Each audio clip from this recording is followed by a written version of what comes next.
السلام علیکم ډیوال لرننګ اکیډمۍ ته په خیر راغلی. دا اووم درس دی کوم کې چې موږ د انګریزي ژبې مختصر جملې پښتو ژبې ته ترجمه کوو، کوم چې په ورځني ژوند کې کارول کیږي. نو راځئ دا جملې را سره زده کړئ.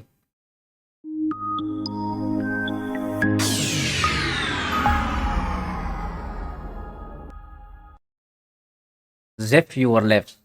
خوله دې بنده که. You might inform me. دا خو به ماته لږ ویلی وی. He is outspoken. هغه سپینې خبرې کوي. What is my fault in this? په دې کې زما څه ګناه ده؟ All are not alike. ټولې ګوتې یو شان نه وي. By the way, who was he? هسې هغه و څوک. There is no way left now. اوس موږ سره بله لار نشته. Nobody can stop me. ما هیڅوک نشي منع کولی. I did not mean it. زما مطلب دا نه و. Stop arguing. بحث مه کوه. The light is to go up. بجلی تلو والا ده.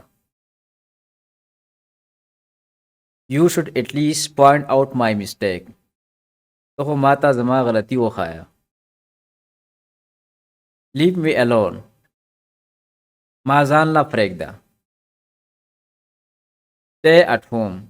کور کې کښېنه. Don't worry about me. زما غم مه کوه. Let me work. ما کار ته پرېږده. I will say nothing. زه به څه نه وایم. What happened to you? په تا څه وشو؟ Don't make a noise. شور مه کوه. Thank you very much.